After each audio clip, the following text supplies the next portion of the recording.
Hola a todos y todas, bienvenidos a Un Café en el Backstage, un espacio donde nos sentamos a charlar sin prisas con personas que viven el deporte desde dentro, más allá de los focos, los titulares y los resultados.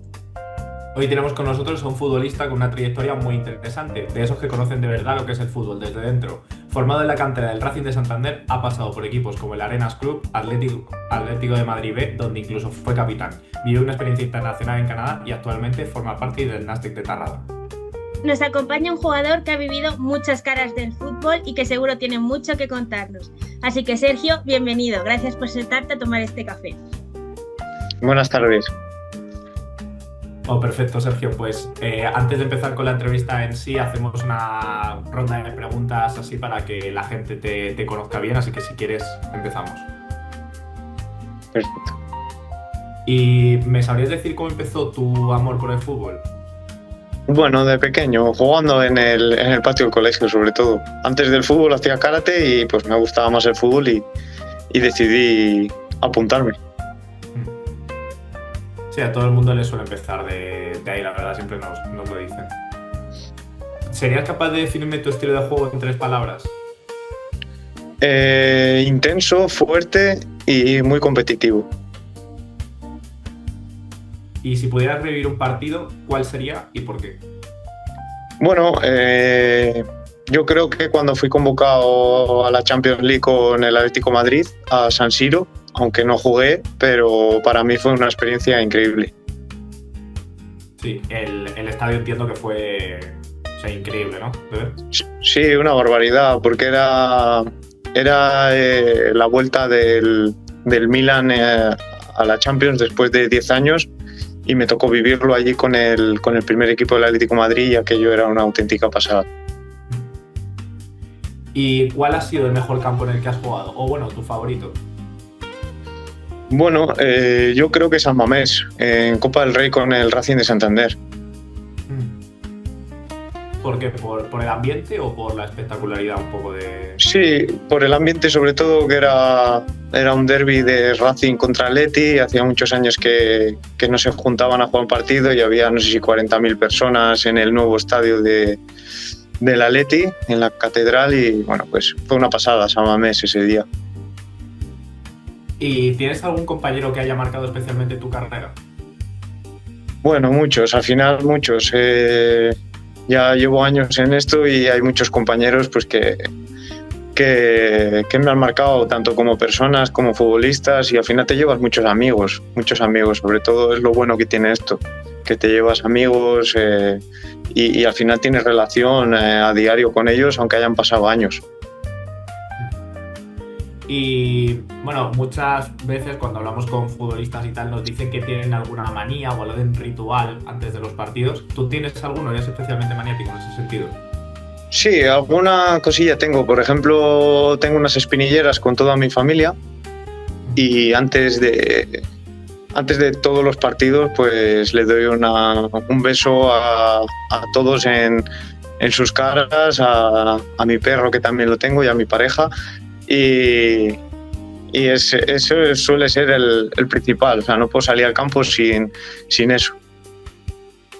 También nos Pues decía mucho lo de levantarse o empezar a vestirse sobre todo por el pie izquierdo o algo así, que nos dijeron la última vez, no me acuerdo. Pero nos, fue algo así. dejen- nos suelen decir sobre todo los dos pies, el pie izquierdo, el pie derecho, lo de besar las espinilleras también lo dicen. O sea que casi todos vais un poco por el mismo nivel. Sí, a ver, yo suelo entrar con el pie derecho al campo, pues un poquito manías, pero bueno, a veces no te das cuenta o así. Y suele ser esas dos manías que tengo. Luego, si hemos hecho un buen partido, hemos ganado cualquier cosa, pues intento recordar qué he hecho el día anterior al partido para volverlo a repetir. Pero bueno, como a veces no se ganan todos los partidos, pues no lo repito. ¿Te consideras supersticioso? Bueno, no mucho, porque he estado con compañeros que son nivel 10 de superstición, pero bueno, un poquito pues todos tenemos eso, como si salen bien las cosas pues lo quieres repetir. Entonces es como en la vida, si sale algo bien, ¿para qué lo vas a cambiar? Hombre, eso está claro. Y ¿Cuál dirías que es el rival más complicado el que te has enfrentado? Bueno, muchos. Al final, eh, no sabría decirte. Sí que es verdad que jugué una final en Canadá por la liga con nuestra afición, con 40.000 personas en el campo y quedamos campeones de liga. Y allí, como se hace un playoff, pues tienes que jugar una semifinal y la final. Y la final nos tocó en nuestra casa porque habíamos quedado campeones de la liga regular. Y fue un partido ese precioso, porque al final allí el fútbol se vive como si fuera un circo, o sea, una fiesta. Y fue espectacular. Hace poco entrevistamos a un chico que juega también en Estados Unidos. ¿Tú crees que cómo es el ambiente allí del fútbol en Canadá comparado con España? Pues, pues ellos lo viven, como te digo, como una fiesta. No critican a los jugadores, apoyan, pase lo que pase, lo viven como una auténtica fiesta. Ellos van allí a disfrutar, a disfrutar del día, a disfrutar del ambiente, a disfrutar del fútbol. Y ya te digo que para ellos somos especiales porque van a ese circo, pero luego fuera de ello, súper bien con la gente, lo viven espectacular allí. Nos decían, Y nos decía sí, que no eran como estrellas, pero que sí que les trataban como, decían, jo, están haciendo deporte por nosotros y como que los veían como un nivel más alto. ¿A ti, tú notaste eso? Sí, sobre todo la ciudad de Ottawa, que es la capital de allí de Canadá, eh, al final íbamos por la calle y nos conocía bastante gente. Sé que no es el deporte rey allí, porque es el hockey, y luego está el fútbol americano, pero el fútbol, al haber ganado la liga, la gente se enganchó, teníamos ahí como eh, un grupo de 4.000 personas todos los días en el campo cantando y eso, y al final ibas por la calle, salías a cenar y la gente pues te animaba, te decía, venga, hay que ganar, hay que disfrutar del día más bonito del año, no sé qué, lo vivían diferente, o sea, y luego pues había como todo, había derrotas y había momentos malos y la gente para nada, para nada te criticaba, todo el rato era intentar sumar, sumar, sumar y disfrutar. muy bien. Luego profundizaremos un poco más, entiendo, en el fútbol, pero bueno. Y bueno, no has sido decir, bueno, has dicho el rival más complicado al que has enfrentado. ¿Tienes algún referente o alguien o un jugador que te inspire en especial? Bueno, hay muchos jugadores que han llegado a la élite por su trabajo y por su constancia y no tanto por ser talentosos. Al final, en esa gente es en los que más me fijo. Y luego también me marcó mucho la etapa que estuve en el Atlético con el primer equipo, con el Cholo, y porque aprendí muchas cosas nuevas, aprendí a vivir el fútbol diferente, esa competición que no solo es el fin de semana, sino en los entrenamientos, en el día a día, y eso al final te marca y te ayuda para seguir creciendo. Mm. Y si no fueras futbolista, ¿sabes a qué te hubieras dedicado? ¿O a qué te dedicarías? Bueno, pues hubiera tirado por algo deportivo seguramente, por masajista deportivo o fisioterapeuta deportivo, algo relacionado o incluso también profesor, algo de eso que también es una, es una vocación que me gusta, o sea, es un trabajo que me gustaría en un futuro si el fútbol se acaba, pues me gustaría, sí. No, el profesor es curioso, es la segunda vez que nos lo dicen. Gusta Pero relacionado con el deporte de Ah, vale, profesor de educación vale. física, sí. Y finalmente, ¿el fútbol para ti es? Mi vida, No hay mejor definición. sí, es mi vida. Lo llevo haciendo toda la vida y es por lo que eh, me levanto cada día para mejorar, pues ya sabes, para vivir, para todo. Al final, a día de hoy es mi vida. El día que lo deje, pues será otra cosa.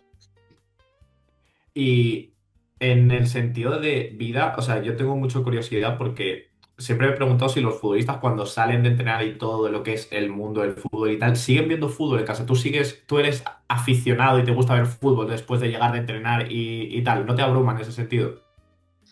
No, la verdad que veo fútbol, sí, sobre todo veo de nuestra liga, de Primera Ref, pues un poquito para ver los rivales y ver un poco la liga en general. Veo también así a compañeros que he estado con ellos anteriormente. Y luego de Primera División no suelo ver los partidos de liga, a no ser que juegue el Atlético de Madrid y tenga tiempo de verlo, pero sí que veo de Primera Red, incluso de Segunda, el Racing de Santander lo veo mucho. Y bueno, los importantes, los de la Champions, eso no me lo suelo perder. Y bueno, empezaste tu carrera en la cantera del Racing de Santander. ¿Qué recuerdos tienes de esa etapa? ¿La recuerdas con cariño? Sí, lo recuerdo, pues, pues muy bonita, la verdad. Llegué al Racing, no sé si a finales de cadetes, empezando juveniles y la verdad que lo recuerdo con una ilusión tremenda de que me llamó el Racing, el equipo de tu comunidad, de tu ciudad, de un histórico del fútbol y pues ya sabes, toda la familia pues es del Racing de Santander, somos todos de Cantabria y que te llame el Racing pues es un orgullo y la verdad que desde pequeño ilusionado y yendo a entrenar todos los días súper contento y motivado. Antes nos has mencionado que empezó tu amor por el fútbol cuando eras pequeño, pero ¿recuerdas aquel momento en el que dijiste oficialmente quiero dedicarme a esto? Sí, me acuerdo perfectamente. Yo llegué a casa del colegio un día y yo hacía karate, llevaba ya 2 años en karate y le dije a mis padres, eh, quiero apuntarme a fútbol. Quiero porque veo que en el colegio me gusta, se me da bien y estoy todo el día con el balón, tanto en el colegio como en el parque, como tal. Y luego me tenía que ir a karate y al final pues no era lo que más me gustaba, pero como lo hacían mis hermanos mayores, al final pues iba yo también. Y les dije, oye, que a mí me gusta el fútbol, quiero ir a fútbol. Y me dijeron, bueno, pues el año que viene te apuntamos y a ver si te gusta. Y hasta hoy. Pero al final sí que te gustó. Sí. Y bueno, volviendo al Racing, debutas con el primer equipo, pues siendo muy joven. ¿Cómo recuerdas el momento? Sí, lo recuerdo porque pues, con 16 años ya me subió Pedro Munitis y Gonzalo Cols al primer equipo, que estaban en segunda división. Y recuerdo el primer entrenamiento que hice, me salió muy bien, estaba muy contento y esa semana pues me volvió a llamar para entrenar. Claro, con 16 años dije, joder, qué oportunidad más bonita, qué bien tal. Y entrené esa semana y me llamó para los despachos. Un día después del entreno me dijo, bueno, a partir de ahora te vas a quedar con nosotros, con la primera plantilla en segunda división y bajas al filial a jugar cuando no te convoque. Y bueno, pues así fue hasta que bueno, ese año descendieron a segunda B, que yo lo viví en el Sardinero convocado. Y nada, ya a raíz de ahí pues me quedé en el primer equipo en segunda B. ¿Y cómo recuerdas ese momento o esa sensación cuando te dijeron eso, que te quedabas?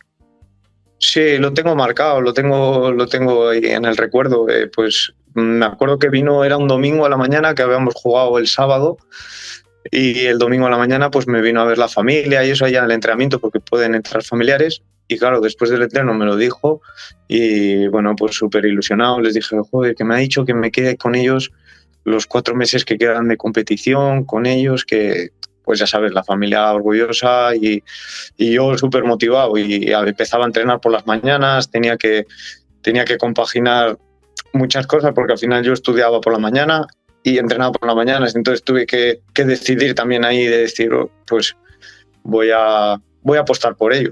Y bueno, pues a día de hoy es la mejor decisión que tuve. Antes nos has hablado de aquel partido en San Mamés con Copa del Rey contra el Athletic. ¿Qué significó enfrentarte a un Primera tan pronto?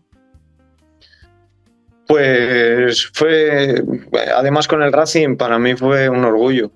Poder defender cada partido la camiseta del Racing, siendo de allí, era una motivación extra. Y lo recuerdo, pues, a pesar del resultado, lo recuerdo como algo maravilloso de lo que me ha pasado hasta el día de hoy. ¿Y recuerdas que sentiste como un salto de nivel en el sentido de dificultad? O sea, ¿cómo lo viste? Sí, había diferencia de nivel, había diferencia. Al final ellos estaban en una época en primera que estaban bien, bueno, como ahora, y nosotros estábamos en segunda B. Y sí, había diferencia de nivel, sobre todo porque al final ellos, entre competición europea, liga, copa, están más rodados, los jugadores tienen ese pozo de la primera división, tienen todos los medios, todos los cuidados. Hay diferencia, sí. Y entiendo que este año estarás disfrutando como el que más, ¿no? Viendo al equipo. Sí. Este año, como se suele decir, van en moto. O sea, van para arriba, para primera división, y ojalá sea este el año de tocar ya la primera división después de tantos años. Y bueno, muchas veces cuando hablamos con futbolistas nos dicen que en su etapa de formación le dejaron unos valores que han arraigado a lo largo de toda su carrera. ¿Te pasó lo mismo desde la cantera del Racing? Sí, mira, yo creo que a día de hoy la mejor decisión que tuvieron mis padres fue no dejarme salir de mi pueblo hasta que acabara la ESO y empezar en juveniles en el Racing. Años anteriores me habían llamado, pero mis padres me decían que hasta que no acabara los estudios que no me iban a dejar. Y la verdad que la etapa esa en el pueblo, con los amigos, disfrutando, eso al final te hace valorar más a día de hoy todo lo que has conseguido. Entonces, eso fue, yo creo que un punto de inflexión muy bueno. Qué buena enseñanza, sobre todo ahora que se tiene como tanta prisa, ¿no? En el sentido de cada vez más joven el futbolista, ¿sabes? Cuanto más, como el chaval del Arsenal, el chico estadounidense que tiene 16 años prácticamente y ya está ahí jugando y tal, que como que se prima tanto la juventud ahora, ¿no? O sea que me parece muy buen mensaje. Sí, y luego la verdad que los equipos ya desde muy jóvenes ya empiezan los ojeadores a verlo, los representantes y tal, y cuanto antes les lleven a una cantera para formarlos y poder hacer negocio con ellos, porque al final es un negocio, pues intentan desde más jóvenes llevarlos a sus masías o a sus canteras. Sí que es verdad que realmente están muy bien, porque el Atlético de Madrid, Real Madrid, el Villarreal, que lo está haciendo muy bien los últimos años, el Barça, Valencia, pues tienen canteras muy potentes en los que a los jugadores están súper bien cuidados, ya desde muy pequeños. Volviendo a los equipos y a eso, también pasas por varios clubes como el Arenas, el Vitoria o el Portugalete.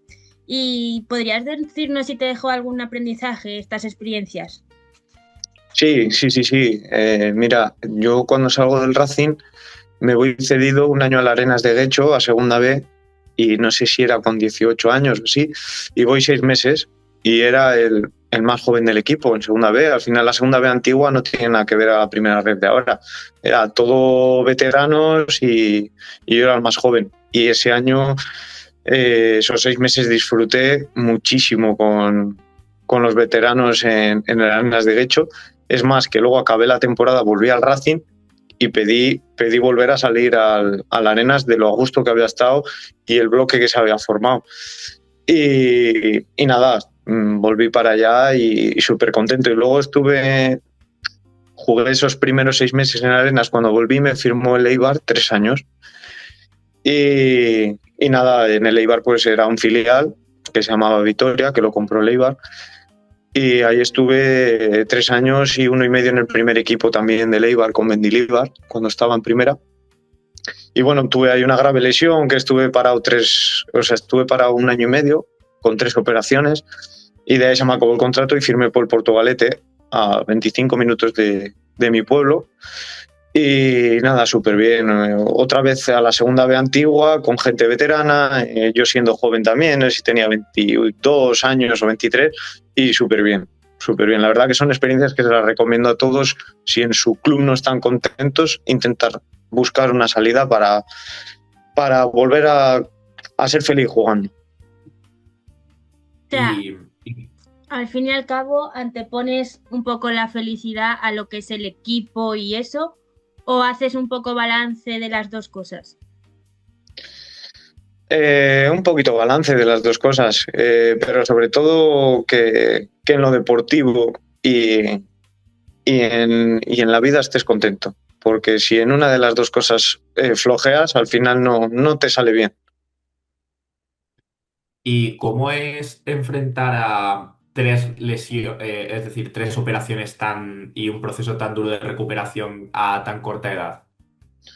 Pues la verdad que fue muy duro porque estaba con el primer equipo de Eibar y yo ya estaba en dinámica con ellos y pues estaba Mendilibar de entrenador y tuve la oportunidad de que en Copa del Rey me dijo, Camus, mañana vas a ser titular. Esta semana vas a ser titular contra el Sporting de Gijón, que jugamos en Copa del Rey, quiero dar descanso a mi lateral y quiero que juegues tú. Y bueno, pues el día antes yo había jugado con el filial contra el Oviedo B en la antigua segunda B y bueno, pues el día antes en el entreno noté ahí un pinchacito en el aductor y no pude debutar. Al final tuve que estar parado. Y ya después recuperé, seguí en dinámica y pues al final me lesioné el pie, el hueso del pie y ya estuve año y medio parado, que fue la verdad que es el momento más duro que he pasado porque entre medias luego estuvo el COVID, estuve 90 días solo en un piso en Eibar sin la familia, lesionado, con 3 operaciones, con las muletas, o sea, fue complicado. Pero bueno, de todo se sale y eso también te ayuda a aprender que no es fácil el haber logrado las cosas y que tienes que pelear por ello. Y a nivel mental, ¿cómo se lleva una lesión tan larga? Pues mira, sobre todo el apoyo familiar. No hay nadie más en la vida que la familia, que te va a querer nadie más igual que la familia y al final pues te apoyas en ellos, ellos quieren siempre lo mejor para uno y bueno, pues al final es lo que te quedas, que estando solo, estando recuperándote solo, al final es complicado porque tienes una lesión, ves que no te recuperas, no llega ese momento de volver a jugar y eres joven, dices, hay momentos que quieres dejarlo todo, volver a casa, pero bueno, es un proceso que hay que pasarlo y por eso el fútbol no es tan fácil como la gente piensa. ¿Y cómo se lleva el... Nos estamos alejando mucho del guión, pero me gustaría saber cómo se lleva el volver a jugar después de una lesión tan larga. ¿Sientes algún miedo de me va a volver a pasar o vas con más ganas? Porque, por ejemplo, conocemos el caso de Gavi, que volvió con muchísimas ganas y vimos que no avanzaba la cosa. ¿Cómo se llevan esos momentos? Pues siempre que vuelves a entrenar, a jugar, siempre tienes ese miedo de decir, joder, me va a volver a pasar, me va a volver a tal. Pero sí que es verdad que cuando ya empiezas a entrenar, a ver que vas bien, continúas y ya la cabeza se te olvida y vuelves a pensar en fútbol. Vuelves a pensar en fútbol, se te olvida todo y dices, bueno, pues me ha respetado el cuerpo, me ha respetado la lesión, ya a partir de ahí olvidado y tienes que seguir para adelante. Pero sí que es verdad que las primeras semanas, meses incluso, dices, joder, a ver si no me vuelve a pasar porque pasa un momento complicado y así. Y es duro, pero bueno, como te digo, cuando vas avanzando en la lesión, en el día a día ya la cabeza se despeja, piensas en el fútbol y a seguir compitiendo. Pues vamos a quedarnos con eso, que al final luego siempre vuelve. Eso es. ¿Y tú crees que de alguna forma se le exige un poco al futbolista cuando vuelve de lesión que dé automáticamente el nivel que estaba dando previamente? Sí, se le exige mucho porque al final cada club es una empresa. Entonces tú quieres que tu obrero esté cuanto antes. Entonces intentan acortar plazos, ves que no puedes, intentan meterte un poco presión, de decirte, venga, que tienes que estar ya, que el equipo te necesita, que no puedes estar más parado. Al final te meten un poquito esa presión que dices, joder, es que mira que quiero, pero es que no puedo, que es que estoy jodido. Y sí, pues al final el club te mete esa presión, el míster, que ves que con toda la buena fe quiere que estés, pero al final el cuerpo es sabio y si te tiene que mandar parar, te va a parar. Y bueno, saliéndonos del tema un poco de las lesiones, ¿sabrías decir cómo te ayudó competir en segunda B y tercera a crecer como futbolista? ¿Crees que te formó del todo? Sí, la verdad que sí. Yo creo que, hombre, a no ser que tengas la suerte de que seas juvenil como Lamine Yamal o casos excepcionales, creo que todo jugador tiene que pasar por esas categorías para aprender un poco a competir, al barro, como se llama, a saber jugar en esos escenarios, en diferentes campos, con diferentes terrenos de juego. Pues al final eso te ayuda mucho para tu crecimiento. Sí, al fin y al cabo lo que le da tablas, ¿no? Por decirlo así, al futbolista. Exacto. ¿Y en qué momento sientes que te consolidas como lateral derecho? Bueno, yo creo que ya a los 23 años ya llevo unos 100 partidos, unos 80, 90, 100 en segunda B, y yo creo que ya ahí te ves que eres un jugador ya de la categoría, que dices, ya los rivales te respetan, das buen nivel en los partidos, ya te ves consolidado y dices, pues creo que esta categoría, pues estoy consolidado, estoy bien. Y ya de ahí, pues intentar subir para arriba. Y antes te hemos preguntado que si no te dedicases al fútbol, ¿a qué te dedicarías? ¿Sabrías qué posición te gustaría probar o si no fueses lateral, en qué posición te ves?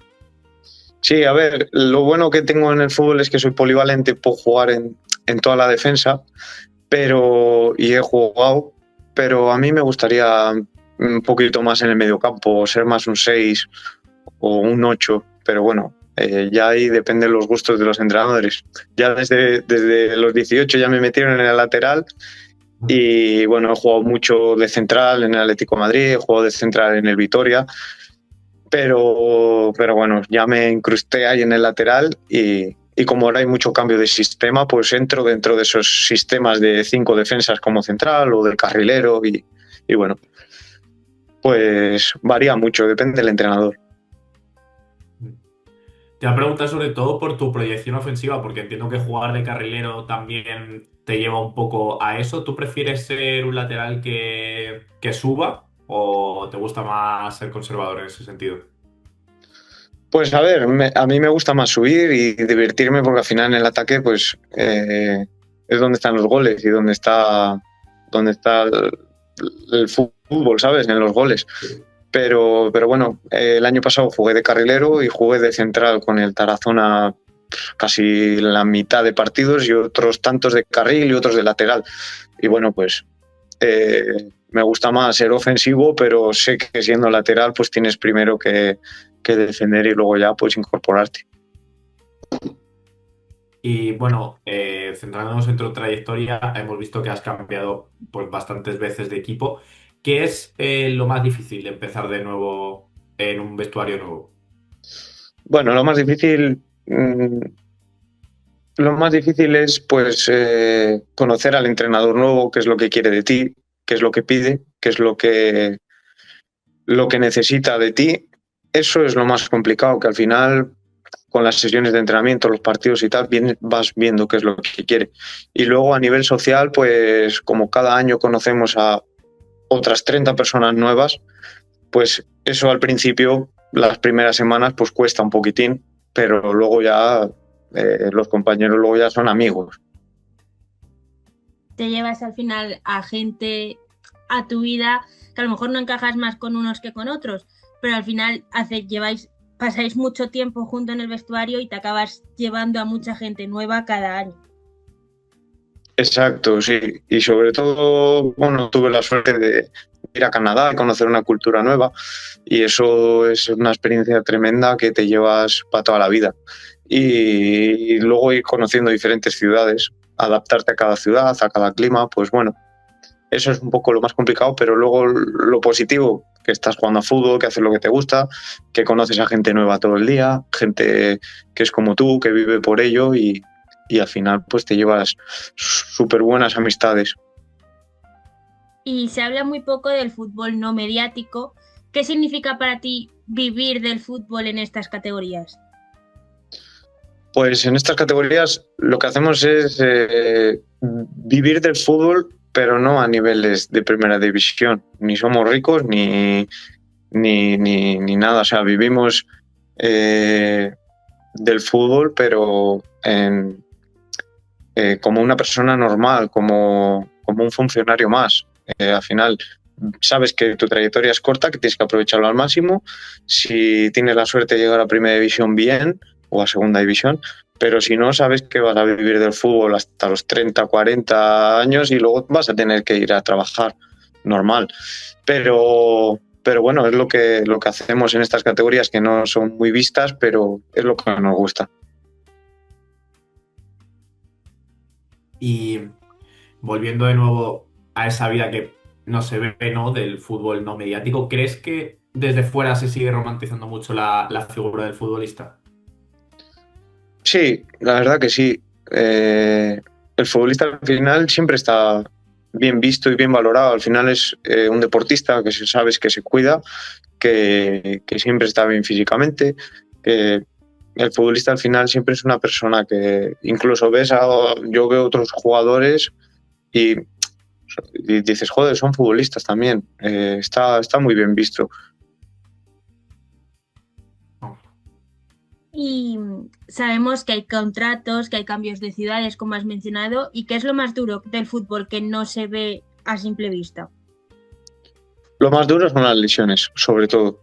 Las lesiones que no se ven, el estar fuera de la familia, eh, peleando en cada ciudad por contratos que en el fútbol modesto no son altos, que estás viviendo el fútbol porque es lo que te gusta, pero con contratos normales. Y al final lo más duro es estar fuera de la familia, o sea, fuera de tu pueblo, de tu ciudad, que al final pues es complicado, porque luego tenemos 3, 4 semanas de vacaciones y luego durante todo el año no los ves. Y esos momentos pues se pierden con la familia, que es lo más importante, y luego pues... Pero es lo que tiene esta profesión, igual que muchas otras, que habrá miles de personas que no juegan al fútbol y estén fuera pues para disfrutar de su profesión, pero también dejando lejos cosas que le gustaría hacer, pero es lo que tiene esto. Sí, es eso es lo que nos comentan normalmente, que el fútbol tiene pocos momentos buenos, pero los que tiene son muy, muy buenos, ¿sabes? Entonces, que hay que centrarse y disfrutar de ellos. Exacto, eso es. Y en 2021 llegas al Atlético de Madrid B, ¿y qué supuso ese paso, ese cambio? Bueno, pues yo ya no era sub-23 y me llamó el Atlético de Madrid en Navidad y claro, yo no me lo creía porque estaba en el Portugalete, no era sub-23. Dije, joder, qué raro. Y bueno, pues se encapricharon en mí, querían un lateral derecho y andaban ahí un poco en la tabla un poco mal y necesitaban un lateral. Y pues al final llegamos a un acuerdo con el Portugalete y con el Atlético de Madrid, pues marché para el Atlético y la verdad que otra decisión en mi vida que fue acertada y que la volvería a repetir 1000 veces. E incluso en el Atleti llegaste a ser capitán. ¿Cómo se asume ese rol?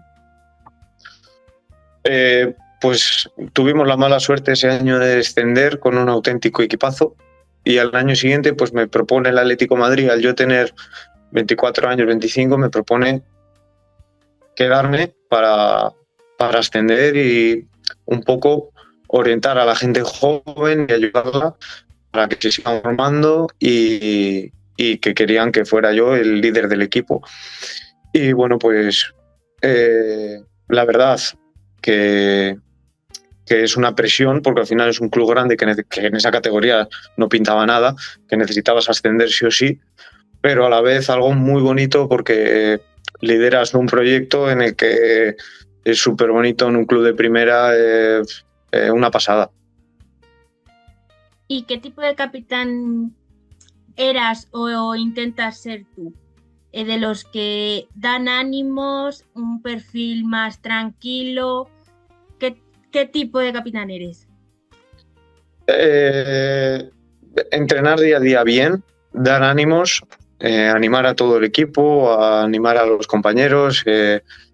Todos los jugadores intentan hacerlo bien, nadie falla porque quiere. Entonces tampoco se le puede machacar a una persona porque haya fallado. Entonces nadie falla queriendo. Entonces lo que hay que hacer es reforzar las cosas buenas y las cosas que no son tan buenas, intentar que no vuelvan a pasar. Y bueno, pues ese era un poco mi trabajo junto con el del entrenador y la verdad que nos salió un año espectacular. No sé si de 100 puntos y ascendimos a falta de 5 o 6 jornadas y fue un año maravilloso. ¿Y eres de los que te gusta ir a hablar con el árbitro o un perfil más bajo de no me voy a quejar para no meterme en problemas? Sí, al final tienes esa labor, tienes que ir a apretar un poco al árbitro porque a veces se confunden y tienes que hacerle ver pues que en la siguiente jugada pues que no vuelva a ocurrir, ¿sabes? O igual que compense a veces, nos saca una tarjeta amarilla al equipo pues por un agarrón y el equipo rival mete una patada y dices, oye, que por un agarrón a nosotros una tarjeta y el otro casi le parte la pierna y no le sacas nada. Entonces un poco ahí tienes que apretar a los árbitros. ¿Y te encontraste cómodo en ese rol de capitán? Es decir, sí, lo repetirías, lógicamente. Sí, lo repetiría. Ya fui capitán en el Vitoria, que nos fue también muy bien. Lo que pasa es que, bueno, pues estaba lesionado y hacía rol de capitán, pero lesionado.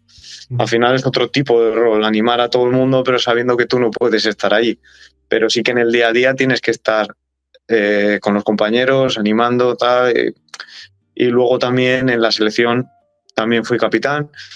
Y en el filial del Racing también fui capitán. Entonces, bueno, era algo que no me venía de nuevas. ¿Y eres de los que... los que Coque comentó que le gustaba aprenderse el nombre de los árbitros para cuando fuese a reclamarles, hacerles sentir como más importantes? ¿Tú eras de esos o decías voy a quejarme aunque no me lo sepa? No, el mismo. Yo salgo a los partidos y tengo que saberme el nombre del árbitro, aunque no sea capitán, porque le tengo que hablar, le tengo que decir algo y a ellos les gusta que les llames por su nombre. O sea, no le llaman Arbi, no, eso queda un poco como tal. Tú le llamas Gonzalo y él ya te va a mirar. Si tú le dices árbitro, le da igual, porque igual dice, bueno, pues igual está hablando a línea o a no sé quién. Pero tú le llamas por su nombre o eres más cercano, más cariñoso, él puede interpretar las cosas diferente. Entonces eso es algo importante que lo debería hacer todo el mundo, saberse el nombre del árbitro para, pues más que nada, como el árbitro sabe tu nombre, tú también sabes el de él. Pues consejo para todos los que estén jugando al fútbol. ¿Y llegaba a haber colegueo con los árbitros incluso en el sentido de verlos semana sí, semana no y tal y coincidir? Bueno, colegueo no, pero sí que antes de los partidos igual ya te había arbitrado 3 o 4 veces y dices, hombre, ¿qué tal? No sé qué, bueno, pues hoy toca un partido duro, tal, y hablabas con él. Luego me ha tocado algún árbitro de Cantabria que ya pues igual me ha arbitrado 5 o 6 veces y nos encontrábamos en un Atlético Madrid B, pues no sé, Gimnástica de Torrelavega. Y al final, pues, bueno, no que es de Cantabria, pues un Atlético Madrid Sporting B. Y te encontrabas un árbitro de Cantabria y me dice, hombre, Camus, ¿qué tal? No sé qué, tal. Digo, ¿estás aquí ahora? Digo, sí, aquí estoy ahora peleando, no sé qué. Y pues hablas un poco con ellos. Hay algunos que se les puede hablar y a otros menos. Sí.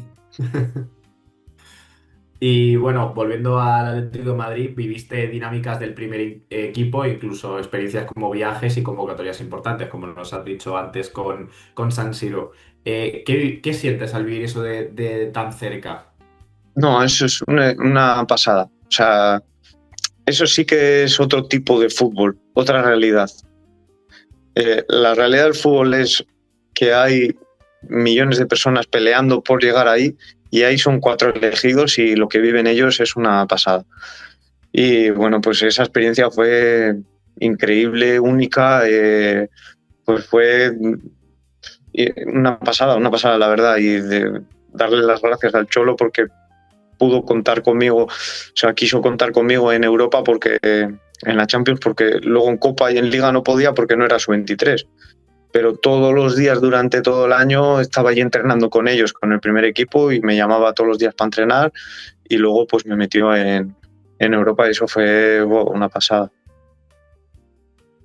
Luego también has mencionado que has estado en Canadá, en Ottawa. ¿Cómo surge esa oportunidad? Pues nosotros ascendemos con el filial del Atlético, siendo yo capitán y claro, el Atlético de Madrid me dice, bueno, Camus, te queremos renovar. Y digo yo, vale, pero joder, me dicen, te queremos renovar, pero claro, tienes 25 años y para el filial ya, pues eres un poco mayor y tal. No sé cómo lo verías tú. Le digo, bueno, a ver, me gustaría irme a otro, o sea, me gustaría seguir vinculado con vosotros, pero bueno, yo en el filial creo que mi etapa ya la he quemado, hemos conseguido el objetivo. Y me dicen, mira, pues te queremos renovar y tenemos un equipo que tenemos unas acciones compradas ahí en el equipo y bueno, pues necesitan un central y creemos que tú puedes encajar allí y tal. Y bueno, pues me lo pensé unos días y les dije, venga, pues ánimo, renové 2 años y fui para Canadá y fui como central, no como lateral, pero bueno, la verdad que nos fue muy bien. Y bueno, ya nos has dicho que viven el fútbol de otra manera, pero ¿qué es lo que más te sorprende de esa experiencia? Bueno, el país en sí me sorprende porque es un país espectacular, calidad de vida muy buena, la gente, la sociedad allí es súper educada, súper amable. Es más, me sigo hablando con compañeros canadienses que dejé allí y me sorprendió el país para muy, muy bien, muy bien. Ganas la liga en Canadá. ¿Tienes algún recuerdo o anécdota que nos puedas contar hoy aquí en un café en el backstage? Sí, os voy a contar una anécdota así un poco curiosa que, por ejemplo, allí en los partidos de la primera división, en los descansos, hacían pues como juegos y cosas para la afición, ¿sabes? Para que se entretuviese ahí un poco. Y me sorprendió que un día en el descanso cogieron y hicieron una carrera de perros salchichas desde la portería a medio campo y el que ganara se llevaba un premio y eso, y pues aquello era un show, un espectáculo. Como me hubiese encantado verlo porque es mi raza de perro favorita. Era una maravilla aquello. Es Y, más, incluso estos años, el año pasado y el anterior me volvieron a llamar para volver a ir, pero quería seguir en España, un poquito en primera ref y eso, pero ahí lo dejo por si algún día tengo que volver. ¿te gustaría volver en algún momento? Sí, me gustaría, sí, sí, sí, sí. Es un país que tengo un recuerdo espectacular, el club espectacular y la verdad que disfruté muchísimo. Y el tema de la afición, ¿cómo es? Porque has dicho antes que en el sentido de que no es el fútbol o el soccer, no sé cómo se dirá allí, que no es el deporte rey, pero dijiste que había gran afición, ¿no? O sea, la gente lo suele seguir. Sí, de media teníamos unos 7.000, 8.000 de media, porque el estadio pues era de 45.000 personas. Se llenaba una gradita, pero cuando íbamos ya a final de liga, ya que íbamos ahí primeros para pelear la liga y tal, ya el estadio se ponía en 15, 20.000 personas y la gente lo vivía allí súper súper futbolera. Sí que es verdad que como el fútbol no es el deporte rey, pues bueno, era para ellos una novedad. Y que esté el Ottawa primero de la liga canadiense y eso, y que pueda jugar la, la Champions de América, pues era una pasada. Y hacían cánticos y esas cosas, o sea, había... Sí, había cánticos, había pues gente pues en la grada disfrazada, pues que tenían sus rituales y todos los días había el club hacía, por ejemplo, de merchandising, pues cada partido algo diferente y la gente pues compraba el merchandising diferente y iban al campo pues con ese y se llenaba todo de globos, era un espectáculo.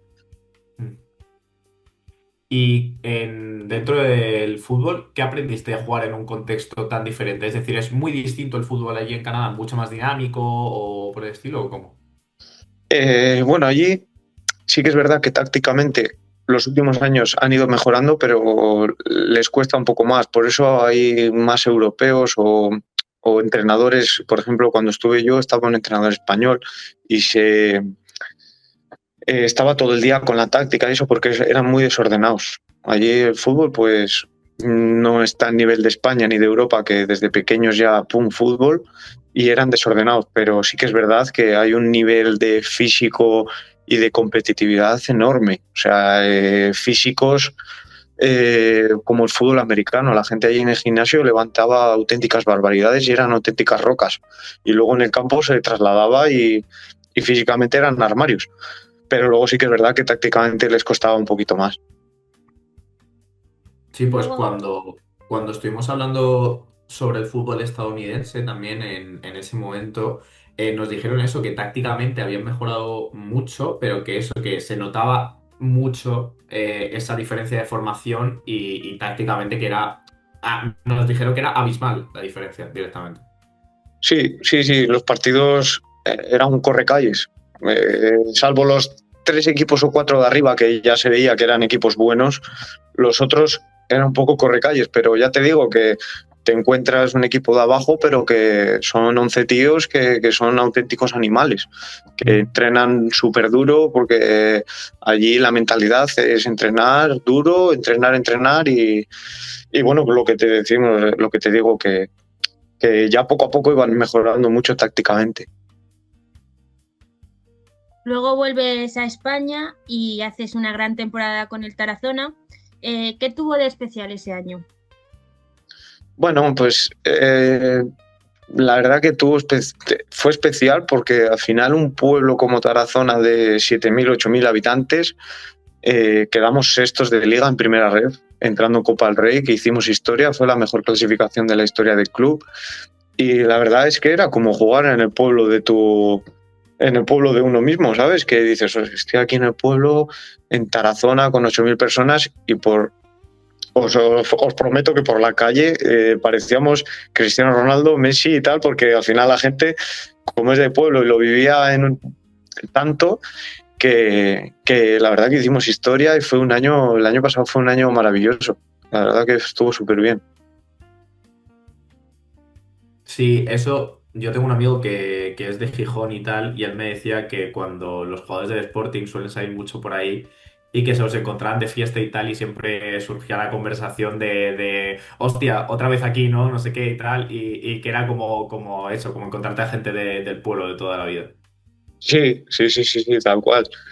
Y Tarazona ya te digo que es un pueblo súper pequeño, que había 3 bares y al final, pues si querías ir a tomar algo con los compañeros, pues te veías ahí a todo el pueblo. Y al final te conoces, todo el año ahí metido, pues al final te conoces. Al final, bueno, esa unión entre equipo y afición, porque aunque sea el pueblo, también es la afición, ayuda a que el equipo vaya mejor a nivel competitivo. Muchísimo, la verdad que sí, porque ves que la gente del pueblo se deja su dinero en patrocinios para el club, para ayudar al club, se deja su abono para ayudar al club. O sea, hay mucha gente que no va al fútbol, pero deja su abono para ayudar al club, pues para darle un plus. Gente que se vuelca con patrocinios, La verdad que luego hablas con ellos y encantados de que estemos ahí en Tarazona, que nos dejemos la vida por el club y todo. Es más, si el Tarazona Es un club que está haciendo las cosas muy bien, que lleva años haciendo las cosas muy bien y que incluso nosotros nos daban el chándal y luego nos daban un traje para ir vestidos a las concentraciones, y eso en muy pocos equipos lo vives. Y bueno, tu gran rendimiento también pues, despierta el interés en varios clubes. ¿Cómo viviste ese momento de verte ahí? Sí, pues mira, este verano pues ha sido un poco movidito porque al final pues creo que fui el jugador con más minutos de la categoría en primera ref, jugador de campo, quitando los Sí. porteros. Y la verdad que fue un año muy bueno y pues al final pues hay mucho interés por mucho equipo. Y nada, en cuanto me llamó el Nastic, pues no lo dudé. O sea, dije, bueno, voy al Nastic, que es lo que quiero, y es un equipo que había estado de 4 años, 3 a falta de un gol por ascender. Dije, bueno, pues a ver si este es el año. Y se ha puesto el año un poco complicado, pero bueno, a ver si remontamos el vuelo. Seguro que sí. Y si no, ahí estaremos para apoyar. Eso. Como mencionas, estás ahora en el Nastic. ¿Qué te convenció unirte al proyecto? Bueno, pues lo que te digo, llevan años haciendo las cosas muy bien, quedándose a un gol del ascenso a segunda, y, y bueno, pues lo que quería yo era intentar tocar el fútbol profesional, y el Nástica estaba a punto, pues a ver si este era el año.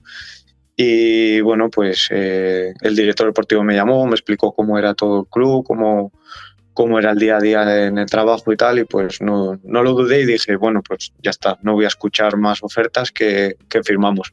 Y así fue. Y bueno, también has hablado del ambiente de la afición, que es muy importante. ¿Cómo se vive el apoyo ahora allí en el Nastic? Pues bueno, a ver, estamos en una situación complicada en la que no le gusta estar a nadie, Mm. y sabemos que estamos en un club exigente, en un club que no debería estar en las posiciones en las que estamos ahora en la clasificación. Pero bueno, al final esto del fútbol es así, está la liga súper igualada, es una liga muy complicada en la que de 20 equipos, 10 o 12 quieren ascender porque han hecho auténticas plantillas muy buenas. Y bueno, es complicado, pero bueno, sentimos que la gente está con nosotros, el apoyo de todos es importantísimo para el día a día, y sobre todo aquí en el Nastic sí que es verdad que en ningún campo nos ha faltado la afición, que siempre ha estado detrás nuestro. ¿Y cuál es el objetivo actual del Nastic y cómo se vive el intentar cumplirlo desde dentro?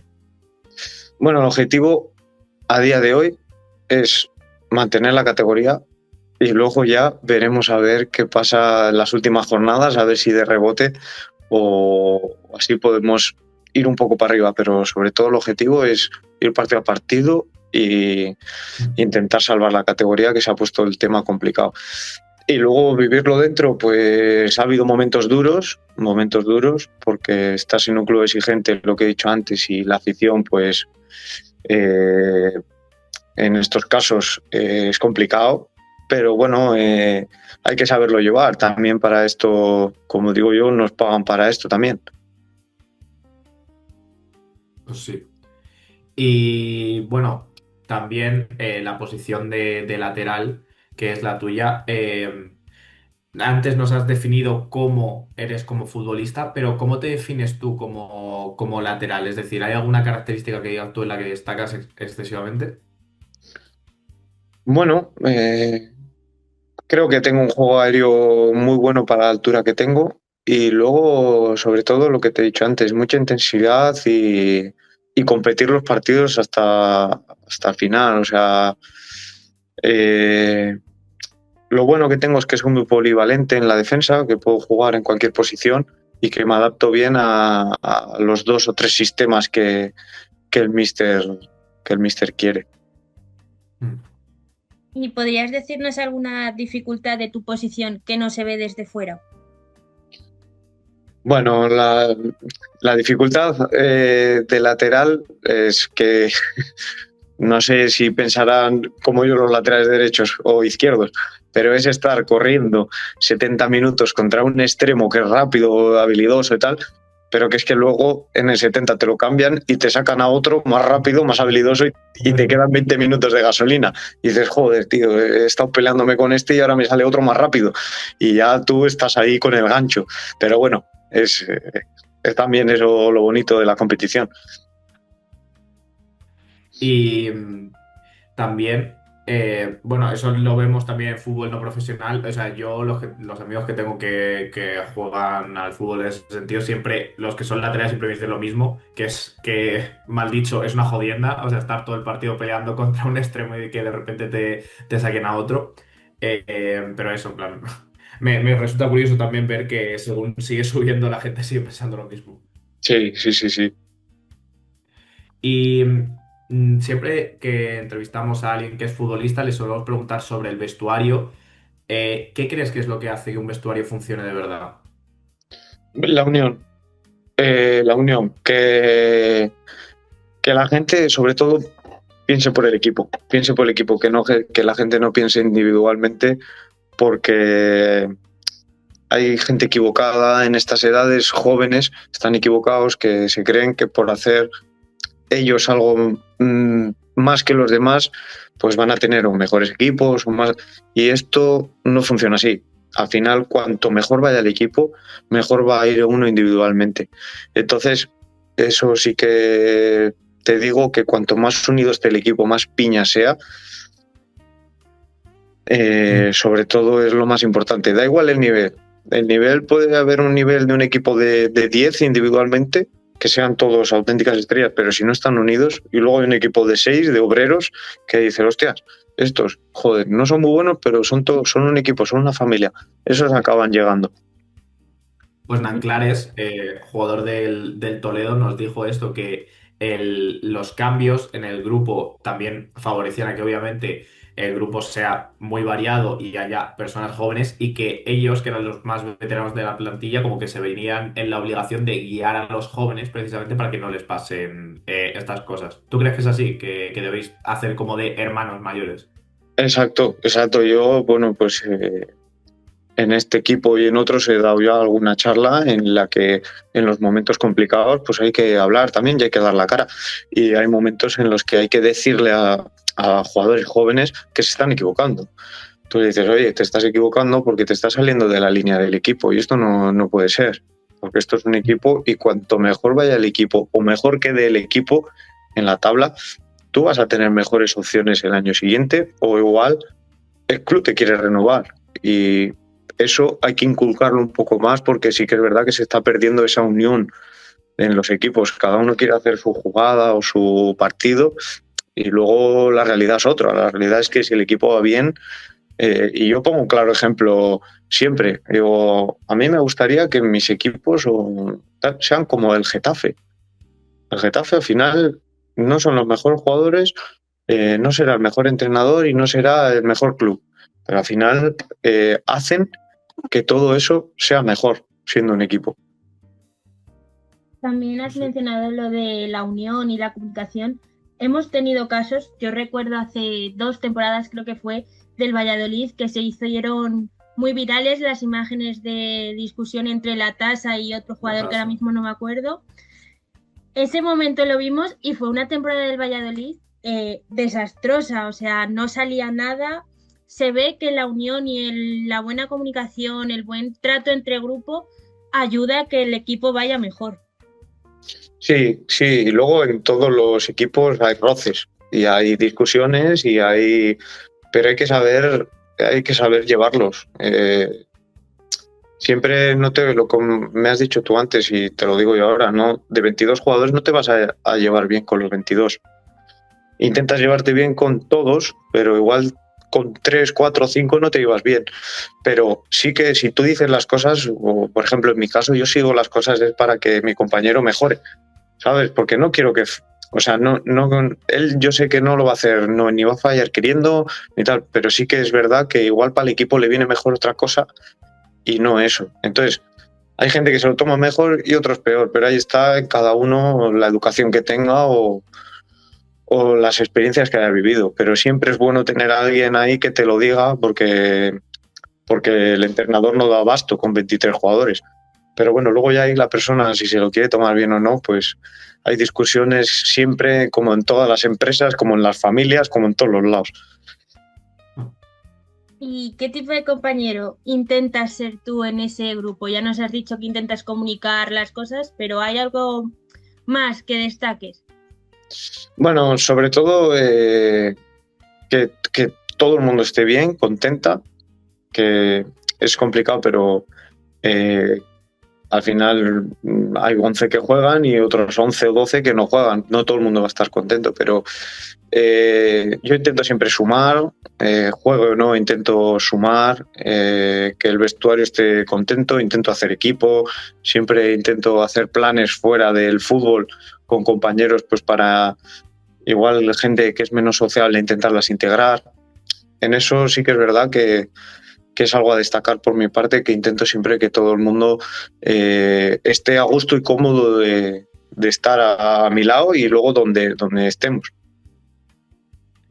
Sí, y durante la entrevista también nos has comentado que has llegado a estar en diferentes contextos, tanto en zonas más altas de la tabla y ahora este año que las cosas no están saliendo como se prevían al principio. ¿Qué crees que te ha enseñado perder que no te ha enseñado a ganar? Bueno, perder te enseña también a saber en los momentos duros, saber tener tranquilidad y que no se acaba la vida. Ni se acaba la vida, ni se acaba el fútbol, ni se acaba nada. Yo, por desgracia, he descendido 3 veces con otros equipos y ha habido momentos muy duros. Pero el fútbol no se acaba, hay que seguir, seguir, seguir. Y al final, si tú sigues día a día entrenando, pues los objetivos que te marcas pues llegan. Y si no llegan, pues bueno, no pasa nada, lo has intentado y ya está, pero no te puedes ir a casa diciendo, joder, y sí, y sí, y sí. Eso al final, pues no, para uno mismo, pues no sería lo más... o sea, para mí sería duro decir, joder, ¿y si hubiera hecho esto y si tal? Pues para mí sería duro, pero si entrenas todos los días y tú tienes un objetivo, al final lo consigues. Y si no, pues bueno, lo has dado todo y ya está, no pasa nada. Yo quiero llegar al fútbol profesional. Si no puedo, no pasa nada, lo he dado todo, no me tengo que reprochar nada. Porque cuando hemos entrevistado a otras personas del mundo del fútbol siempre nos decían, bueno, en el sentido de hay gente que se queda más rayada y se queda más pensando en cuánto han fallado, y luego hay otros que creen que el fútbol, eso es lo bueno que tiene, que después de caer tienes otra oportunidad para intentarlo. ¿Tú en qué lado te posicionas? Exacto, si te caes te levantas, en volver a intentarlo. Sí, yo tengo jugadores y o sea, he tenido compañeros que igual hemos perdido y se tiran 2 días en casa metidos, hundidos. Y eso no puede ser, no puede ser. Tú puedes estar después del partido jodido, después puedes, pero a tu vida personal y a tu vida diaria no puedes seguir depresivo, entre comillas, porque al final tú tienes una familia, una pareja, no sé, amigos en los que no les puedes transmitir esa tristeza todos los días, porque si no, esto sería... mira que habrá gente que esté en peores situaciones que perder un partido. Totalmente de acuerdo.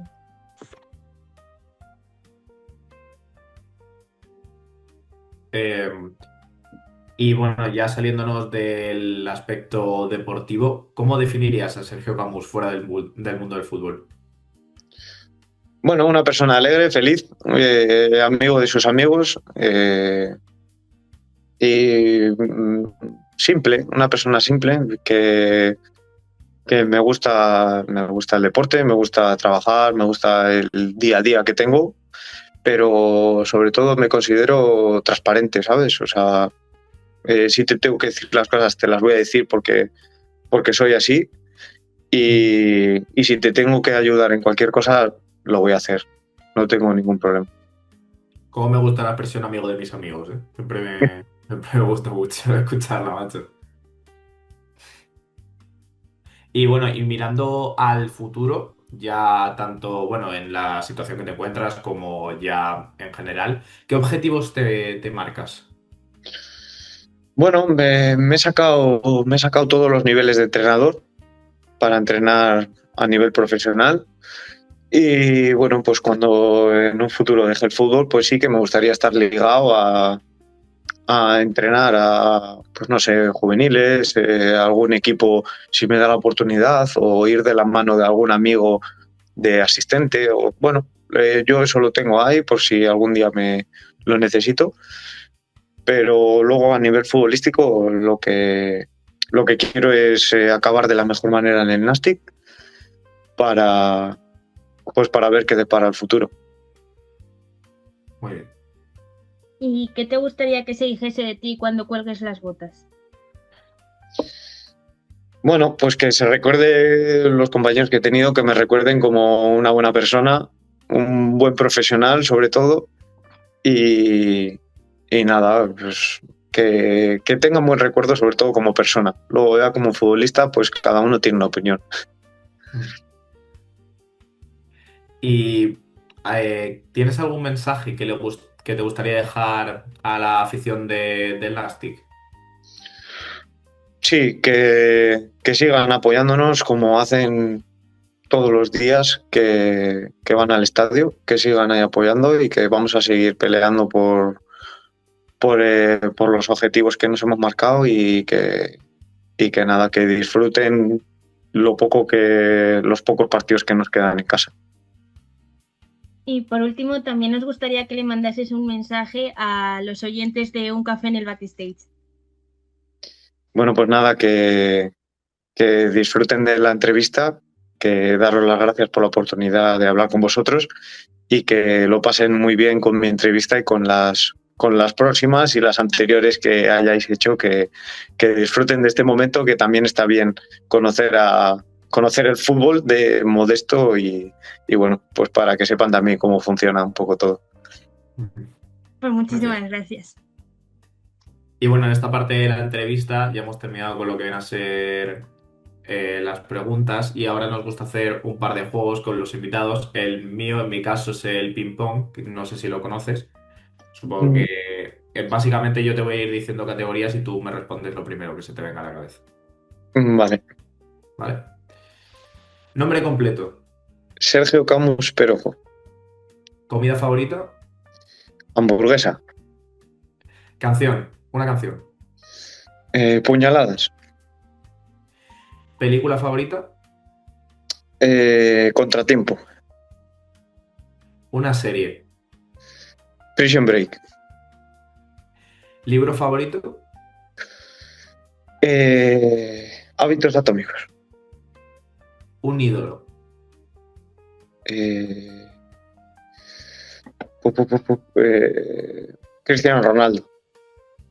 Y compañero con el que te irías a una isla desierta. Con Borja Romero. Me gusta Perfecto. mucho cuando preguntamos los libros favoritos porque siempre suelen decir libros que están en mi lista para leerme y dices como, vale, los tengo porque son buenos, así que me encanta que otro que también tengo. Mm. Ahora vamos a pasar al mío, que es el jugador perfecto. Te voy a dar diferentes categorías y tú me vas a definir o decir un jugador que te cuadre o te gustaría en esa categoría. Pie derecho, Cristiano Ronaldo. pie izquierdo, Pues Messi. velocidad, Juliano. pase,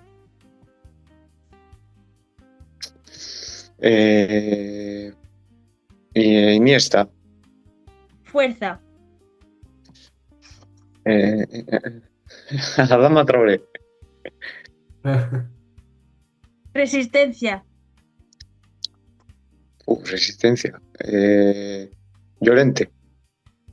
definición, Luis Suárez. inteligencia, Griezmann. regate, Eh, Regate.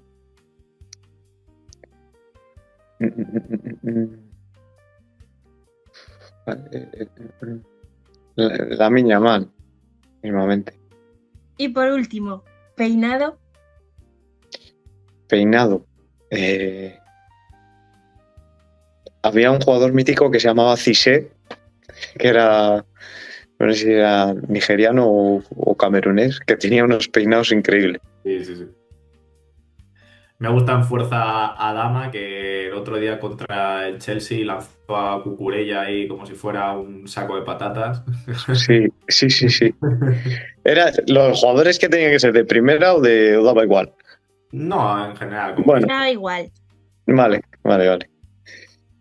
Ahora vamos a pasar a unas preguntas habituales que tenemos siempre en el podcast y se las hacemos a todos nuestros invitados. Son 3. La primera es el contacto más famoso y el más importante que tienes en tu móvil. El más famoso, más o menos lo entiendes, y el más importante nos referimos para ti. Puede ser un familiar, un amigo, una pareja. Vale. ¿Te digo? Sí. El más famoso que tenga, pues Fernando Torres. ¿Y el más importante? Y el más importante, pues mi pareja. A día de hoy, sí. La segunda pregunta es, ¿qué consejo darías a alguien que está empezando en el mundo del fútbol?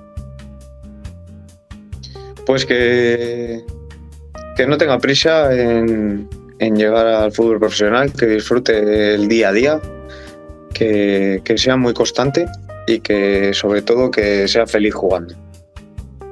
Y por último, ¿a quién nominas para venir a un café en el backstage? Pues nomino a David Cubillas. Pues perfecto, le contactaremos. Hecho. Pues hasta... Sí, bueno, y hasta aquí el episodio de hoy. Sergio, de verdad ha sido un placer compartir este ratito contigo. Gracias por abrirte, por contarnos tu historia y por enseñarnos esa parte del fútbol que muchas veces no se ve. Muchas gracias a vosotros por contar conmigo y que ha sido un placer. Y a todos los que nos estáis viendo y escuchando, gracias por acompañarnos una semana más y podéis encontrar esta y otras entrevistas en Un Café en el Backstage. Y recordar que las mejores historias no siempre están en el foco, sino tomando un café en el backstage. Adiós. Adiós.